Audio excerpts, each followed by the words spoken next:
Bonjour et bienvenue dans cette nouvelle vidéo d'Instinct Survie.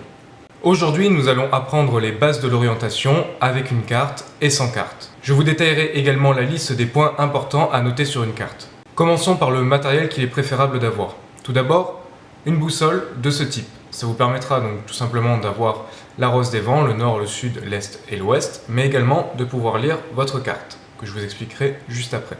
Il existe également des petits mousquetons avec de petites boussoles qui ne coûtent pas cher. C'est toujours utile d'en avoir un sous son sac, comme ça vous pouvez le voir directement sans vraiment vous embêter à chercher votre belle boussole.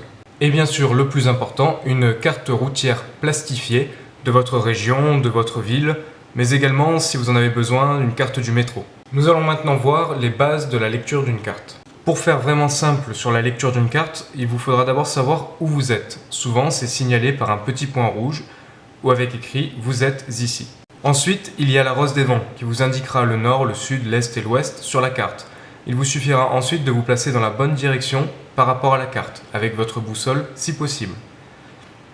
Il y a également l'échelle qu'il est important de comprendre. L'échelle d'une carte, par exemple, si vous avez 1 cm sur la carte qui représente 500 km, eh bien avec votre petite règle qui sera sur votre boussole, vous saurez également la distance à parcourir sur le terrain. Pour faire plus simple, pour aller du point A au point B, vous avez, je sais pas, 1 cm. 1 cm représente 1 km, donc vous aurez 1 km à parcourir dans cette direction. Une autre chose importante, ce sont les nervures souvent postées sur les cartes qui vont représenter le dénivelé d'une montagne. Plus ces traits sont rapprochés, plus il y aura un dénivelé important. Souvent, il est écrit la hauteur de la montagne. Par exemple, ici, 500 mètres, 800 mètres. Avant toute chose, il y a des points importants à savoir. Le soleil se lève à l'est et se couche à l'ouest.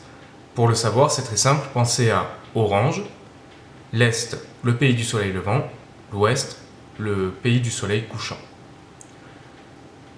Pour la Lune, la course est exactement la même. Elle se lève à l'est et se couche à l'ouest. Comment s'orienter sans carte? Eh bien, quand vous n'avez pas de carte, le plus important c'est de savoir le nord, le sud, l'est et l'ouest. En fonction, vous saurez à peu près la direction à prendre.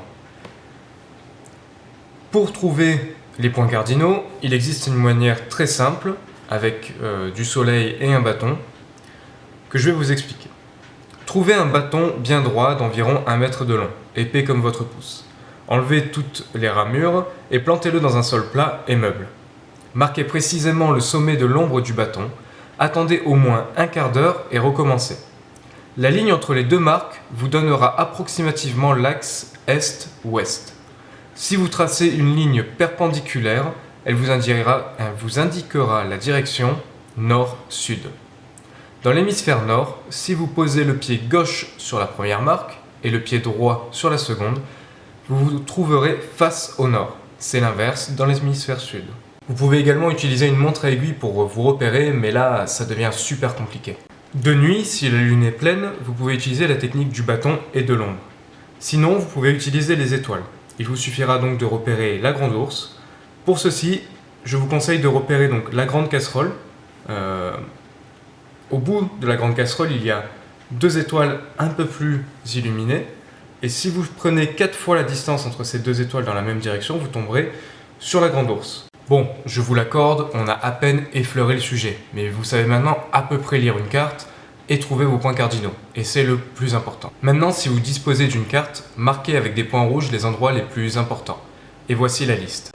Les pharmacies, les stations essence, les hôpitaux, la police, les pompiers, les bases militaires, l'armurerie, le vétérinaire, les magasins pour s'approvisionner en eau, les aéroports, les magasins de bricolage et les quincailleries, les gares, les rivières. Il existe beaucoup d'autres endroits importants à noter, mais ceux-ci sont les principaux.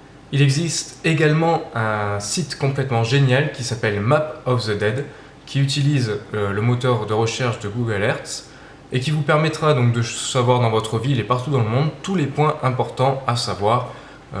Par exemple le poste de police, les pompiers, où trouver de l'essence, les pharmacies, les gunshots, donc les armeries, etc., etc. Et voilà, cette petite vidéo est maintenant terminée, vous savez à peu près vous repérer. Je vous montrerai directement sur le terrain comment s'orienter avec d'autres petites astuces et en mettant en application celles que je vous ai montrées. N'hésitez pas à aimer la vidéo, à la partager et à commenter. Je vous dis à très bientôt pour une nouvelle vidéo d'Instinct Survie.